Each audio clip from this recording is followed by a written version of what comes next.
रविवार की अगर प्रदोष पड़ जाए, कौन से दिन? रविवार की प्रदोष के दिन ये प्रयोग अवश्य कर कर देखिएगा। ज्यादा बार नहीं करना है, केवल एक ही बार करना, बाबा उस स्वयं कृपा करेगा।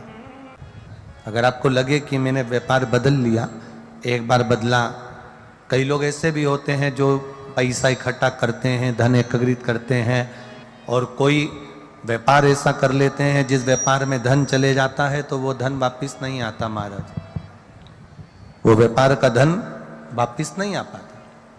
तो बड़े दुखी होता है कि भाई मेरा गया हुआ पैसा नहीं आ रहा, मैं बड़ा कष्ट में हूं, मेरा खुद का ही आ जाए ना तो मैं निहाल हो जाऊं, मेरा अपना ही नहीं आ रहा जो गया हुआ है, तो मैं क्या वर्णन करूं, उसको क्या कहूं। व्यापार बदल कर देख लिए, धन भी हमारा कहीं डूब गया, आ नहीं रहा है, तो प्रयास करना। 3 स्थान पर चढ़ाई गई बेलपत्र हमें सुख का अनुभव करा देती, बहुत ध्यान लगाइएगा। पहला, अशोक सुंदरी की जगह। अब ये बेलपत्र जब भी आप चढ़ाएंगे तो रविवार की अगर प्रदोष पड़ जाए, कौन से दिन? रविवार की प्रदोष के दिन ये प्रयोग अवश्य कर कर देखिएगा। ज्यादा बार नहीं करना है, केवल एक ही बार करना, बाबा उस स्वयं कृपा करेगा। अपने मंदिर में, अर्थात अपने घर के पास कोई मंदिर हो, शिवालय हो, देवालय हो, जहां शंकर भगवान विराजमान हो, शिवलिंग हो, ऐसी जगह पर अवश्य करें। हमें कहीं दूर जाकर ये प्रयोग नहीं करना है, अपने अपने शिवालय, अपने जो घर के आसपास में शिवालय हो वो। एक बेलपत्र अशोक सुंदरी वाली जगह। अब उसको अशोक सुंदरी की जगह पर भी चढ़ाने का तरीका क्या है?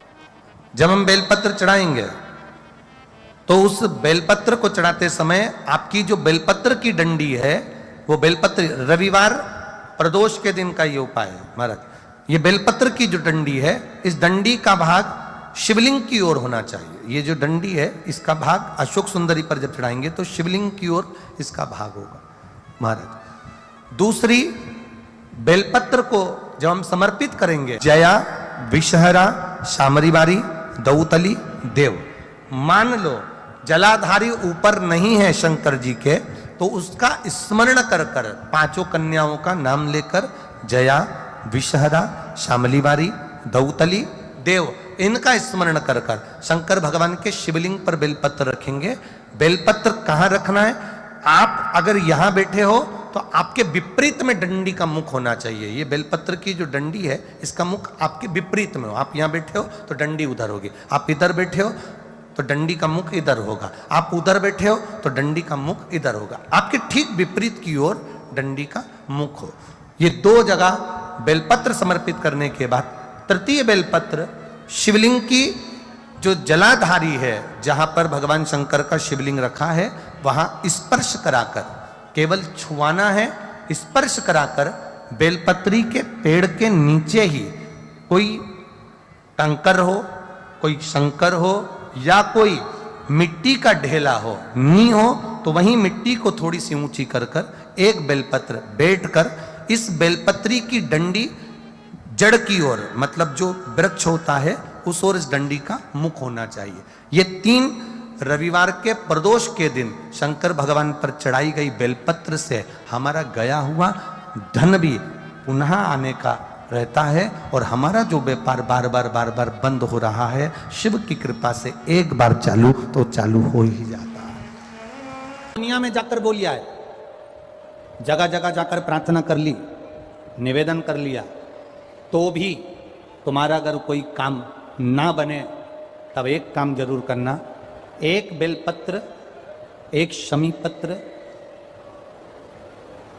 एक कनेर का फूल देवाधिदेव महादेव को प्रत्येक प्रदोष के दिन शिवजी को जल चढ़ाकर समर्पित करना प्रारंभ कर दो।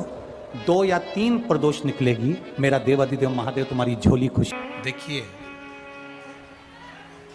अगर प्रदोष का व्रत नहीं कर सकते, प्रदोष के दिन आप व्रत नहीं कर सकते, मान लो आपसे भूखा नहीं रहा जाए, प्रदोष का व्रत नहीं कर सकते, प्रदोष के दिन आप भूखे नहीं रह सकते, मंदिर भी नहीं जा सकते, दिया भी नहीं लगा सकते।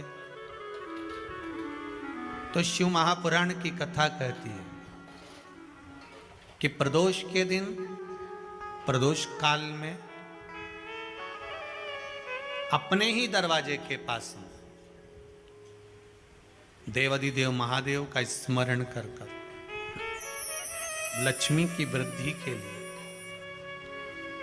कार्य सिद्धि के लिए, संपदा को प्राप्त करने के लिए आप अपने ही दरवाजे के पास में एक दीप लगा सकते हो। कौन से दिन? प्रदोष के। एक बात और अच्छे से समझ लीजिए, जो बच्चे चिड़चिड़े होते हैं, चाहे घर में बेटे हों, बहुएं हों, सास हो, ससुर हो, परिवार में छोटे छोटे बच्चे हों, चिड़चिड़ प्रवृत्ति करते हों या चिड़चिड़ा स्वभाव हो, जरा जरा सी बात में क्रोध आ जाता हो, बोलने का भान नहीं रह पाता हो, शब्दों के बाण चलते हों, तो महाराज प्रदोष के दिन, प्रदोष काल में बेलपत्री के पेड़ के नीचे एक, जो पत्ता आपके पास में हो, पान का मिल जाए तो पान का, पीपल का मिल जाए तो पीपल का, बेलपत्र का मिल जाए तो बेलपत्र का, उस पत्ते पर मात्र थोड़ा सा शहद और 7 दाने चावल के रखकर घी का दिया लगा दो महाराज, और थोड़ा सा जल हाथ की अंजलि में लेकर भगवान देवाधिदेव महादेव का स्मरण कर कर कि इस बेलपत्री के वृक्ष के नीचे माता लक्ष्मी, पार्वती, सरस्वती विराजमान है। इसी बेलपत्री के पेड़ के नीचे मेरे देवाधिदेव महादेव का 12 ज्योतिर्लिंग का स्वरूप प्रकट है। उनका स्मरण कर कर जल चढ़ा दीजिए और उसका स्मरण कर लो जो चिड़चिड़ प्रवृत्ति करता हो, क्रोध करता हो, जिसको बोलने का भान नहीं होता हो, सम्मान नहीं देता हो, अपशब्द कहते हो, उनका स्मरण कर कर आप छोड़ेंगे। एकदम एक प्रदोष करेंगे, दूसरे प्रदोष तक तो आपको कोई दिक्कत ही नहीं होगी। 2-3 प्रदोष कर कर देखिए, बाबा कृपा करें।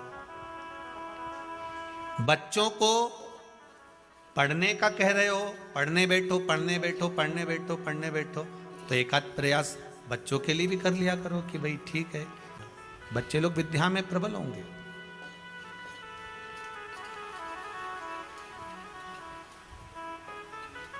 शिव उपासना का जो फल है वह 1000 गुना।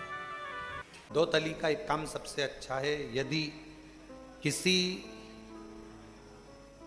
लड़का लड़की ने आपस में विचार कर लिया कि तलाक हो रहा है, और लड़की ने या लड़के में से किसी एक ने विचार कर लिया कि मुझे तलाक नहीं लेना है, मुझे तो इसी वर के साथ में या इसी कन्या के साथ में रहना है, और अगर 2 बेलपत्र, 2 दुर्वा, 2 कनेर के पुष्प हाथ में लेकर 1 लोटा जल शिव जी को समर्पित कर कर अगर 2 तली का नाम लेकर ये एक साथ शिवलिंग पर चढ़ा दिए जाएं, तो वो प्रदोष के दिन अगर इसको चढ़ाया गया है तो लड़का लड़की का तलाक नहीं होता, आपस में प्रेम बनना प्रारंभ हो जाता है। ऐसा लगे जीवन में कि मैं बहुत दुखी हूं और कष्टमय जीवन चल रहा है और कोई समस्या का हल ही नहीं मिल रहा, बहुत दिन हो गए जूझ रही हूं मैं इन समस्याओं से, तो बेलपत्री की जड़ के अंतर्गत, जो बेलपत्री का बड़ा वृक्ष हो उसकी जो जड़ हो, उस जड़ पर लाल चंदन घिसकर या लाल चंदन से कटोरी में घिसकर लेकर जाएं। शिवजी पर लाल चंदन से पूजन करने के बाद में उसी चंदन को लेकर आकर बेलपत्री की जड़ के अंतर्गत ओम अक्षर को लिखकर एक बेलपत्र अपनी कामना कर कर उस जड़ पर बेलपत्री के समर्पित करना। पहले कथा में कहा है कि बेलपत्री कोई साधारण सा वृक्ष नहीं है, इसको केवल साधारण मत मानना, वृक्ष नहीं है। बेलपत्री की जड़ में ओम शब्द लिखकर, अक्षर लिखकर उस पर एक बेलपत्र समर्पित कर कर शिव जी से अपनी कामना कर कर जो प्रदोष के दिन प्रदोष काल के अंतर्गत बेलपत्री के वृक्ष की पूजन कर कर, ये नाद कर कर, ओम अक्षर का नाद कर कर स्मरण कर कर आता है। ज्यादा से ज्यादा कहेंगे तो 4 दिन 5 दिन में या 6 दिन में मेरा देव अधिदेव महादेव जो समस्या और टेंशन जिंदगी में चल रहा होता है उससे थोड़ा बहुत तो निजात मेरा देव अधिदेव महादेव उसी समय करना प्रारंभ कर देता है। शिव कृपा होने लगती। पर चंदन लगा होना चाहिए शिवलिंग पर। पहले शिवलिंग पे चंदन लगाना है, उसके बाद लेकर जाना। कौन से दिन? जम के बोलो जरा। प्रदोष समय, प्रदोष काल।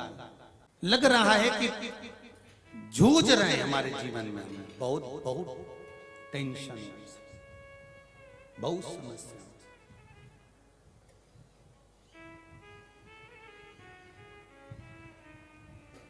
तब ओम अक्षर का नाद मूल होना चाहिए। आप में से कितने लोग शिव मंदिर जाते हैं? सभी लोग जाते हैं ना। तो शंकर जी के मंदिर जाते हैं तो आप जब वापस लौट कर आते हैं तो नंदी के कान में, जब हम नंदी से कुछ कहते हैं, आप लोग जब वापस लौट कर आते होंगे तो नंदी से कहकर आते होंगे ना कुछ ना। तो जब हम नंदी से कुछ कहकर आते हैं, आपने देखा होगा कई लोग नंदी के कान में कुछ कहते हैं। फिर नंदी का जो सींग होता है उस सींग के बीच में से शिवलिंग का दर्शन करते हैं।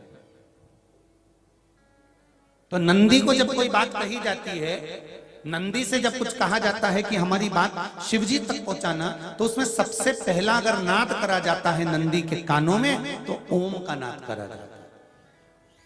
आप सीधे जाकर अगर कहेंगे नंदी को कि हमारी ये बात है, आप वहां तक पहुंचा देना, तो नंदी उस बात को कहे चाहे नहीं कहे, पर जब आप नंदी के कान में ओम कहने के बाद में अपने हृदय की बात कहते हैं, तो जैसे एक पत्र आपने भेजा और पत्र को तुमने लिफाफे के अंदर रख दिया, रखने के बाद में तुमने एड्रेस भी लिख दिया। समझ लेना बहुत अच्छे से।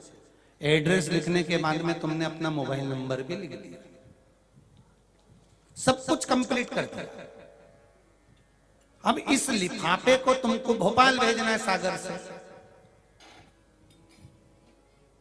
और तुमने ले जाकर इस लिफाफे को डाकघर के डब्बे में डाल दिया। लिफाफा जाएगा, जम के बोलिए, एड्रेस पूरा लिखा है, पीछे तुम्हारा नाम भी लिखा है, मोबाइल नंबर भी लिखा है, सब कुछ लिख दिया, पर लिफाफा जाएगा नहीं। क्यों नहीं जाएगा? क्योंकि उस पे टिकट चिपका नहीं है। 15 पैसे का, 10 पैसे का, 25 पैसे का, या 1 रुपए का, या 2 रुपए का, उस पे अगर कोई टिकट चिपका होता फिर आप उसको डालते तो जाता कि नहीं जाता? चले जाता। ये ओम सनातन धर्म के अंतर्गत जितने भी मंत्र होते हैं, जितने ब्राह्मण मंत्र का उच्चारण करते हैं, जितने ब्राह्मण मंत्र पढ़ते हैं और मंत्र का उच्चारण करते हैं, उसमें ओम का नाद क्यों करते हैं? क्योंकि ये हमारे श्लोकों को, हमारे शब्दों को, हमारे दिल की बात को टिकट का काम कर कर परमात्मा तक पहुंचा देता है। ये ओम अक्षर, ओम शब्द, ओम नाद वहां तक पहुंचा। कभी बेलपत्र देखना, जब बेलपत्र आप समर्पित करते हैं तो ऊपर वाली जो पत्ती होती है उस पे ओम लिखते हो। कई किसी को लिखते हुए देखा होगा, चंदन से, पीले चंदन से, लाल चंदन से। सबसे मूल 3 पत्तियों में बीच वाली जो पत्ती है उस पे ओम लिख दिया, फिर इधर वाली में लिख दिया नमः, इधर वाले में लिख दिया शिवाय। कभी आपने देखा कि इधर वाली पत्ती में ओम लिखा हो, इधर में नमः लिख दिया हो, इधर में शिवाय लिख दिया हो? नहीं, लिखने वाला लिखेगा, क्योंकि जो विद्वान होता है, चतुर होता है, जिसमें विद्वत्ता होती है, वो सबसे ऊपर वाली पत्ती में ही ओम लिखेगा,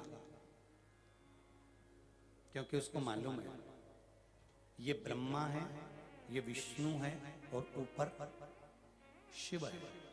इन दोनों का समावेश ओम में है, इसलिए वो सबसे पहली पत्ती में ओम ही लिखता है। दुनिया का कितना भी दरिद्र व्यक्ति हो, चाहे दुनिया का कोई व्यक्ति ऐसा हो जिसका कभी व्यापार चलता ही नहीं हो, उसने 50 बार बदल के देख लिया, फैक्ट्री चली नहीं रही, जिस काम को करने के लिए जाते हैं वो काम टल जाता है, आज की जगह कल, कल की जगह परसों, परसों की जगह नरसों, काम होता ही नहीं। बेटा बेटी का संबंध करने जा रहे हैं पर हो ही नहीं रहा।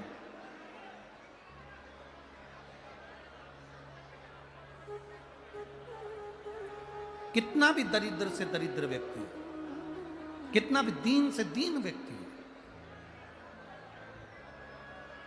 एक नियम वो अगर अपनी जिंदगी में बना ले,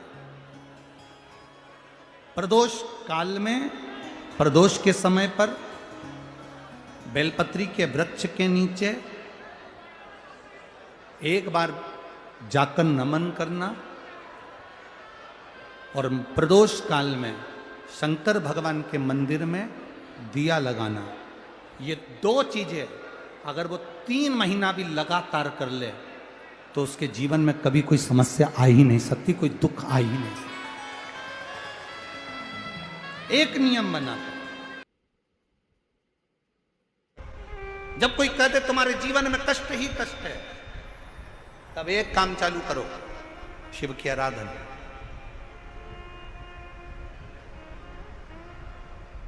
तब एक काम चालू करो, भगवान शंकर की आराधना। 3 चीजें अपना लो। पहले नंबर पर शिव जी के मंदिर में 1 लोटा जल चढ़ाना। दूसरे नंबर पर अगर प्रदोष के दिन मंदिर में दिया लगा सकते हो तो ठीक है, नहीं तो एक कनेर का फूल पीला वाला, देखा है आप लोगों ने? जम के बोलो जरा, पीले कलर का कनेर का फूल एक प्रदोष के दिन, प्रदोष काल के समय पर, प्रदोष काल के समय पर अगर दीप लगा सको तो ठीक है, नहीं तो एक कनेर का फूल पीले कलर का, शिव जी के अशोक सुंदरी का स्पर्श। अशोक सुंदरी वाली जगह मालूम है ना आप लोगों को? फिर से आप समझ लें।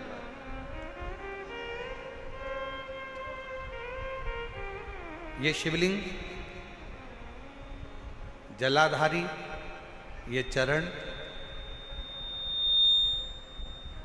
राइट में गणेश जी, लेफ्ट में कार्तिकेय जी, मध्य भाग में जो एक मोटी सी लाइन होती है वो अशोक सुंदरी का स्थान होता है। जहां पर शिवलिंग रखा हुआ है ये पार्वती जी का हस्त कमल। शिवलिंग, शिवलिंग के ऊपर जो कलश में से एक एक बूंद पानी गिरता है वो शंकर जी की 5 लड़कियां, जया, विषहरा, शामली बारी, दौतली, देव। शिव जी के 6ठे नंबर की लड़की अशोक सुंदरी मध्य भाग में। जब एक कनेर का फूल प्रदोष के दिन, प्रदोष काल में अशोक सुंदरी वाली जगह पर स्पर्श कराकर शिव जी को समर्पित करना। 3 क्रम है, अगर बन सके तो करो। पहला 1 लोटा जल चढ़ाना। दूसरे नंबर पर अगर बहुत ज़्यादा तकलीफ की जिंदगी चल रही हो, बहुत कष्टमय जीवन चल रहा हो और सब ने कह दिया कि तुम्हारी किस्मत में तो धक्के ही लिखे हैं, केवल आप धक्के ही खाओगे, तो 1 कनेर का पुष्प प्रदोष के दिन, प्रदोष काल में अशोक सुंदरी का स्पर्श कराकर शिवलिंग पर चढ़ाओ। और बन सके प्रत्येक महीने शिवरात्रि आती है, जैसे कल शिवरात्रि है ऐसे हर महीने शिवरात्रि आती है। शिवरात्रि के दिन 1 अक्षत, मात्र 1 अक्षत, केवल 1 चावल का दाना, 1 दुर्वा के साथ शिव जी को समर्पित करना प्रारंभ करो। जिंदगी की कैसी भी तकलीफ होगी, मेरा शंकर भगवान उस तकलीफ को मिटाएगा। शिव की आराधना और दिल से बाबा को पुकारते रहो, श्री शिवाय नमस्तुभ्यं, श्री शिवाय नमस्तुभ्यं। और मेरी जीजियों, मेरे जीजाओं, मेरी बेटियों, बेटाओं, मेरी माताओं, एक बात और आपसे कहना चाहूँ। जब आप पशुपतिनाथ का व्रत करो ना, पशुपति व्रत को अगर आप धारण करो, या सोमवार का व्रत करो, या शिवरात्रि का व्रत करो, या प्रदोष का व्रत करो, या आप शंकर जी के मंदिर में जाकर कोई उपास, कोई व्रत, कोई पूजन कर रहे हो ना, तो एक निवेदन और आज इस व्यासपीठ से करें आप लोगों के लिए। आपकी पूजन की थाली में सब कुछ है, सब कुछ। और जो आपके पास में बैठकर पूजन कर रही है, उसकी थाली में अगर कोई कमी रह गई है ना, तो शिव महापुराण ये भी कहती है कि शंकर के सामने बैठकर किसी की पूजन की थाली में भी कमी मत देखो। बन सके अपनी पूजन की थाली में से थोड़ा सा सामान उसकी थाली में रख दो। प्रयास करना कि वो कमी ना देखी जाए। अगर हम भगवान की साक्षी में भी अगर कमी देखेंगे तो हमारे जीवन में कमियां बढ़ती चली जाए।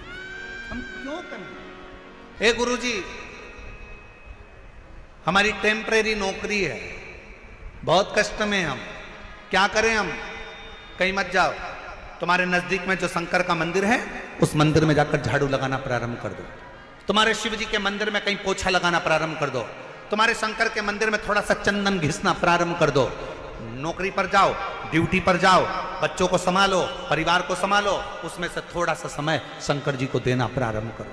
थोड़ा सा समय निकालना शिव जी के लिए, थोड़ा सा समय। गुरुजी, अभी मेरी तनख्वाह तो मात्र 8,000 रुपए मिलती है, प्राइवेट जॉब कर रहा हूं, परिवार बड़ा है, गुरुदेव दिल्ली जैसे शहर में रह रहा हूं, बहुत दुख का जीवन चल रहा है, क्या करूं?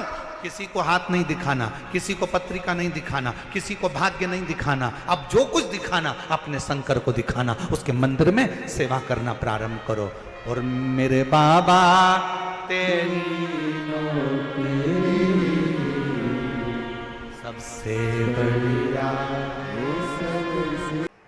आए जब कष्ट, बहुत कष्ट का जीवन चल रहा हो, बहुत कष्ट की जिंदगी चल रही हो, ध्यान लगाना। अगर कष्ट का जीवन चल रहा हो, तकलीफ की जिंदगी चल रही हो, 5-7 सोमवार, या तो 5 सोमवार या 7 सोमवार, हाथ में दुर्वा, मान लो ये तुमने दुर्वा ले ली, हाथ में दुर्वा, एक बेलपत्र, और उसी हाथ में अपने घर का भरा हुआ 1 लोटा जल। पहले रखना है दुर्वा, फिर रखना है बेलपत्र, उसके बाद में हाथ में 1 लोटा जल, और दोनों हाथों का स्पर्श करते हुए जो अपना पूजन का कक्ष होता है घर के अंदर का, उस पूजन कक्ष की साक्षी में खड़े होकर अपने कुल देवता, पितृ देवता और अन्य देवताओं का स्मरण करते हुए, बाबा बहुत दुखी हूँ, बहुत तकलीफ में हूँ, बहुत कष्ट में हूँ, मेरा परिवार आज दुख तकलीफ में है, मेरा परिवार आज कष्ट में है, दुख में है, कष्ट में है। बाबा को अपने मन का भाव कहते हुए, हृदय से प्रार्थना करते हुए अपने घर के मंदिर से निकलकर फिर उस जल को लेकर शिवालय तक जाओ और दक्षिण की ओर खड़े होकर उत्तर की ओर मुख कर कर जल समर्पित करो। बेलपत्र और दुर्वा दोनों को अशोक सुंदरी वाली जगह पर चढ़ा दीजिए। अशोक सुंदरी की जगह तो सबको मालूम है ना। अशोक सुंदरी वाली जगह पर उस बेलपत्र और दुर्वा को समर्पित कर दो। चढ़ा हुआ थोड़ा सा जल लेकर आओ, घर के दरवाजे पर उसका छींटा दे दो, लेपन कर दो और बाबा से 5 सोमवार नियम से आप दुर्वा, बेलपत्र और जल का प्रयोग अगर करोगे, 5 सोमवार पूर्ण होंगे। जो तुम्हारा दुख है वो समाप्त जरूर होगा। शिव करुणा जरूर, शिव कृपा जरूर। बस इसमें 3 चीजों का स्मरण रखिएगा। 3 चीजों शिव पुराण कर रही है, इसमें 3 चीजों का स्मरण करिए। पहले नंबर पर दुर्वा, दूसरे नंबर पर बेलपत्र और तीसरे नंबर पर जब जल चढ़ाकर वापिस आओ तो अपने घर में प्रवेश के पहले देहली पर चौखट पर भगवान शंकर के अपने घर के द्वार पर शिव का नाम लेकर जल का सिंचन। 3 शिव जी की करुणा का गुणगान करने के लिए 3, जब आप तकलीफ में होते हो तो 3, शंकर को जल चढ़ाने वाला 1 लोटा जल चढ़ाने वाले के पास 3 को भगवान शिव अवश्य भेजते हैं। दुख को समाप्त करने से पहले 3 को मेरा शंकर आपके दरवाजे पर जरूर भेजता है। पहले नंबर पर मां आद्य शक्ति दुर्गा को आपकी पड़ोसन के रूप में, आपके रिश्तेदार के रूप में, आपके कुटुंबी के रूप में, आपके संबंधियों के रूप में, किसी ना किसी के रूप में आपके पास भेजकर बोलेंगे, क्यों घबराती हो, क्यों चिंता करती हो, क्यों टेंशन लेती हो।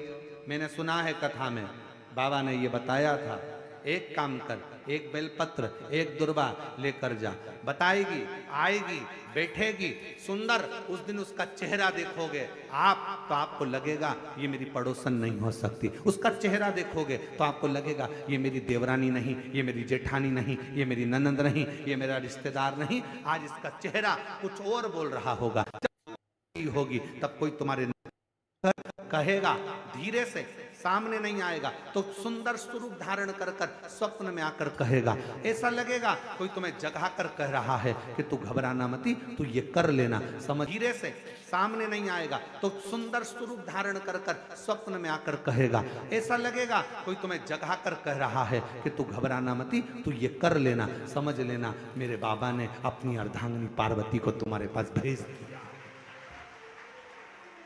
मेरे शिव ने अपनी पत्नी को तुम्हारे पास भेज दिया, अपनी अर्धांगिनी को भेज दिया।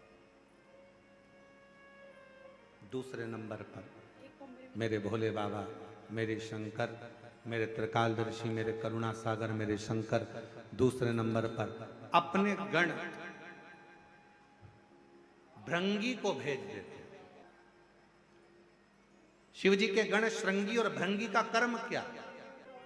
श्रृंगी शिव से दूर नहीं होता और भृंगी शिव जी की आज्ञा पाकर शंकर के भक्त के पास जाकर बैठता है। शिव जी अपने दूसरे पात्र को भेजते हैं भृंगी को। भृंगी दूसरे नंबर पर जाता है। उसका काम क्या है? भृंगी का कर्म क्या है? तो कहा भृंगी कभी भी सामने अपने प्रतिबिंब से नहीं आता, किसी का स्वरूप धर कर नहीं आता। भृंगी आपके हृदय में आकर भीतर से बोलने का प्रयास करता है। ये काम गलत हो रहा है, इसको रोक ले। तेरा मन से अंदर से बोलने का प्रयास करेगा, एक काम कर, तू वहां चले जा, ऐसा हो सकता है, तू ऐसा कर ले, तू वैसा कर ले। वो बताने का प्रयास करेगा, वो आपको ले जाने का प्रयास करेगा, उस तक ले जाने का प्रयास करेगा कि ये कर्म कर, ये कर्म कर। भृंगी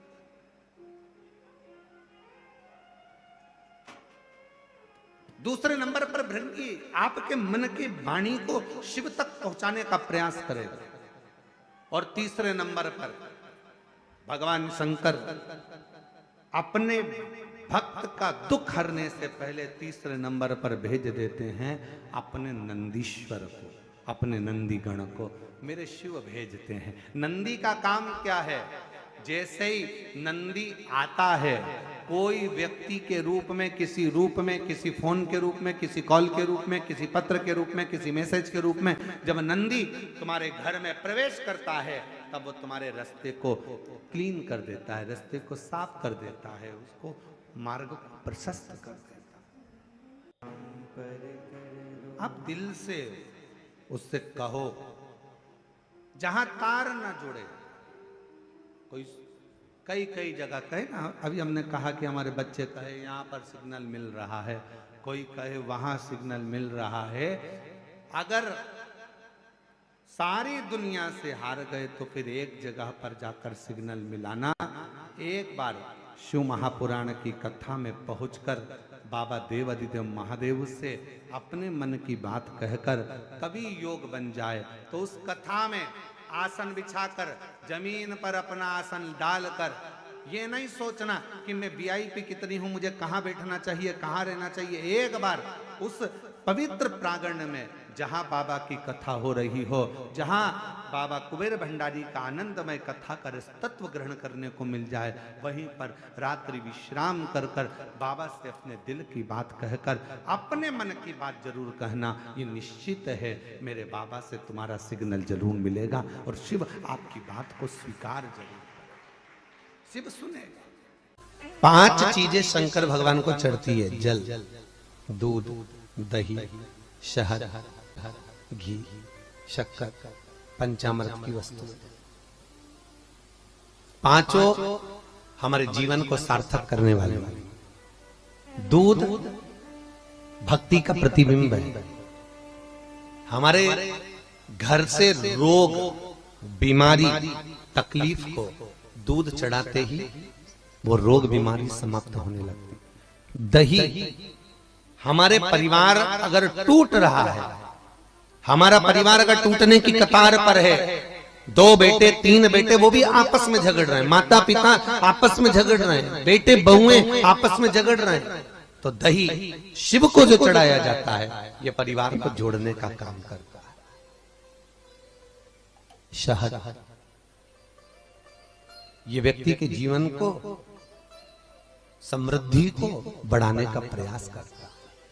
घृत, घी, हमारे घर में किसी की चिड़चिड़ वृत्ति हो तो उसको समाप्त करने का कार्य करता है। शक्कर, मिष्ठान, ये हमारे शंकर को इसलिए चढ़ाया जाता है कि हे भोलेनाथ, हमारी जिंदगी में ना जाने कितनी रुकावटें आई पर मिष्ठान की तरह वो जीवन हमारा सार्थक होता चले जाए। 5 चीजें शिव को समर्पित होती। पंचामृत,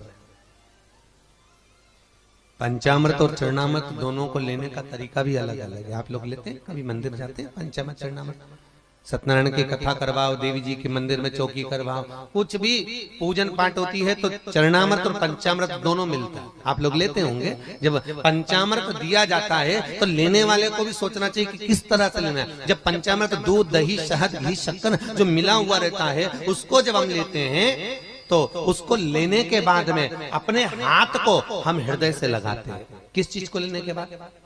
जम के बोलो। पंचामृत, चरणामृत नहीं। पंचामृत लेने के बाद हाथ को हम हृदय से लगाते हैं। और चरणामृत अर्थात किसी मंदिर में गए, तुलसी जी पड़ी हुई है जल के अंदर और वो पंचपात्र में जल जो रखा हुआ है वो चरणामृत है। उस चरणामृत को जब हम लेते हैं तो उस जल को लेने के बाद में हम अपने हाथ को हृदय से नहीं लगाकर अपने मस्तक से लगाते हैं। उसका कारण क्या है? उसका केवल एक कारण है कि पंचामृत लेने के बाद हमने जो हाथ को हृदय से लगाया उसका कारण केवल इतना सा है कि भगवान के स्नान की झांकी का दर्शन हमारे हृदय में बैठ जाए। और चरणामृत लेने के बाद जो हमने हाथ को सिर पर लगाया उसका कारण केवल इतना सा है कि भगवान के चरणारविंद का जल जब हमारे मस्तक पर चढ़ेगा तो हम जैसे पापियों का भी उद्धार अपने आप हो जाएगा। दोनों को लेने का तरीका। और प्रसाद, कई लोग क्या करते हैं, प्रसाद लेने के बाद हाथ सिर पे रखते हैं। नहीं नहीं नहीं, गलत। बहुत ध्यान देना साहब। बहुत सी चीजें हम अपनी जिंदगी में बहुत गलत करते हैं और फिर भगवान से ये विचार करते हैं कि भगवान हमारा कल्याण क्यों नहीं कर रहा, क्योंकि हम गलत कर रहे हैं, हम गलत धारण कर रहे हैं। वो एक व्रत होता है ना, माताएं करती है संतोषी माता का, उसमें क्या नहीं खाते हैं? जम के बोलो, खटाई नहीं खाते। अच्छा ईमानदारी से बोलो, तुम 16 सोमवार शुक्रवार करे तुमने संतोषी माता के, तुमने 10 शुक्रवार करे संतोषी माता के, और संतोषी माता ने तुम्हारी नहीं सुनी तो तुम जगत में कहोगी बताओ माता जी के हमने तो व्रत करे और माता जी ने हमारी नहीं सुनी। पर तुमने व्रत करे तो करे कैसे? तुमने धारण तो करा कि शुक्रवार को खट्टा नहीं खाना है, पर संतोषी माता के व्रत को तुमने अच्छे से धारण नहीं करा। तुमने उसमें पढ़ा कि खट्टा मत खाओ, पर संतोषी माता के व्रत को अगर अच्छे से धारण करोगी, गणेश जी की बेटी है संतोषी, और संतोषी के व्रत को अगर तुम अच्छे से धारण करोगी तो सबसे पहला प्रसंग आता है कि खट्टा मत खाओ, और साथ में यह भी याद रखो कि खट्टा मत बोलो। अब मालूम पड़े शुक्रवार का व्रत रख लिया, खट्टा नहीं खाऊंगी, खट्टा नहीं खाऊंगी, और सबसे झगड़ा करती फिर रही, जरा जरा सी बात में लड़ रही, जरा जरा सी बात में खट्टा बोल रही, तो व्रत लगेगा? अरे बोलो तो जी जियो, अरे बोलो अच्छे से, लगेगा? व्रत का फल मिलेगा? नहीं। और जगत में कह रही मैंने तो व्रत भी करे पर फायदा नहीं हो रहा, मैंने तो व्रत भी करे कोई लाभ नहीं हो रहा, तो भगवान भी बोले लाभ कहां से होगा? खट्टा खाया नहीं पर खट्टा बोला तो, और खट्टा अगर बोल दिया तो लाभ क्या होगा? उसका पाप भाव। अब शंकर जी की बात लेके, शंकर जी के मंदिर में गई, वहीं का लोटा, वहीं का पानी, वहीं का महादेव उठा उठा के चढ़ा रही है, तो तेरे को कोई फायदा होगा? अरे बोलो तो जरा जम के। लोटा बेचारा वो कलश किसी दूसरे का, पानी किसी दूसरे ने भर के रखा बाल्टी में, तो कहोगे महाराज जी वो चढ़ाने के लिए तो रखा था, तो था तो दूसरे का, मेहनत किसी दूसरे ने करी, बिजली चालू करके लाइट वाले के बिल बनाकर उसने पानी भरा, दूसरे का पानी, दूसरे का कलश, और तुम बड़े प्रेम से उठा के चढ़ा दोगी तो तुम्हें कोई फायदा मिलेगा? कई कई माता बड़ी चतुर होती है, कोई पीपल का पेड़ का पूजन हो, कोई आंवले का पूजन हो, कोई बड़गद का पूजन हो, किसी भी देवी देवता का पूजन करने थाली लगी लगाई मिल जाए, किसी की लगी लगाई थाली मिल गई, रोली कुकू हल्दी मोहंदी सब रखा, सब और सब उठा उठा के सब चढ़ाया, और बेचारी जिसकी थाली थी थोड़ी देर बाद वो आई तो आके देखा तो सब गायब हो गया, सब गायब। और पूज भी रही थी, यहाँ सामान रखा था वो कहां गया? तो क्या वो इकाई थी लीलाबाई, सब चढ़ा के चली, सब चढ़ा। लाभ किसको हुआ? बोलो जम के, जिसने चढ़ाया उसको कि जिसकी थी उसको? अच्छा जम के बोलो जरा, यहां तक आवाज आना चाहिए। जिसकी थी उसको लाभ। शमी की जो पत्ती होती है,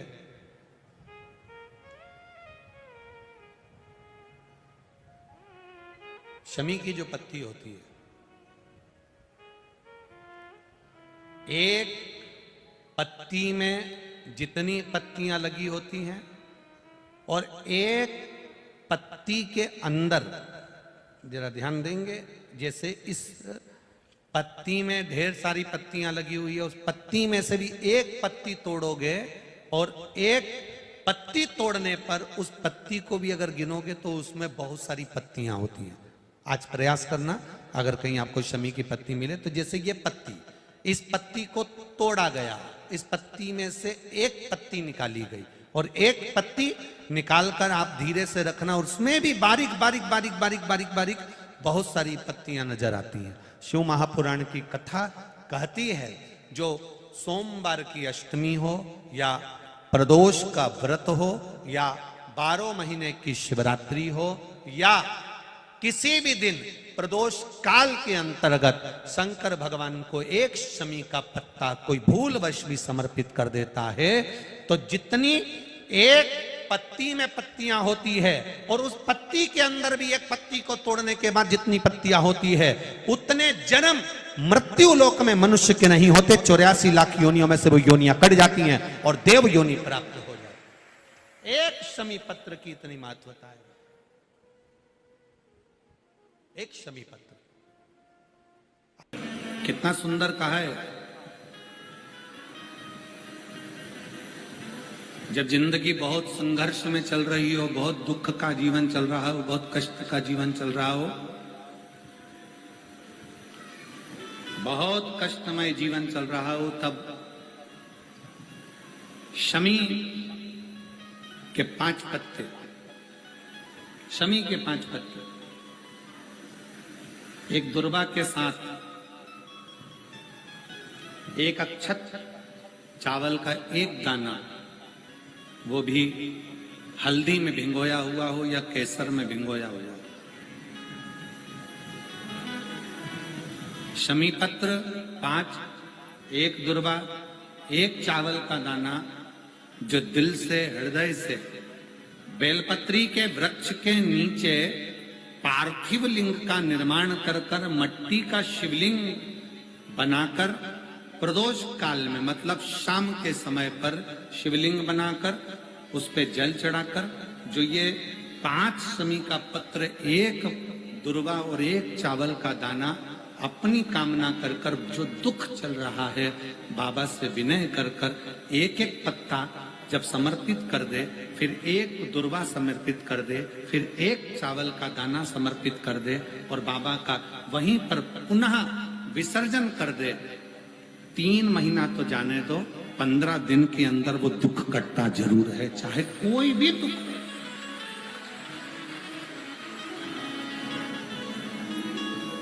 कोई भी दुख क्यों, किसी भी तरह का दुख क्यों। और ये शंकर की आराधना, शंकर की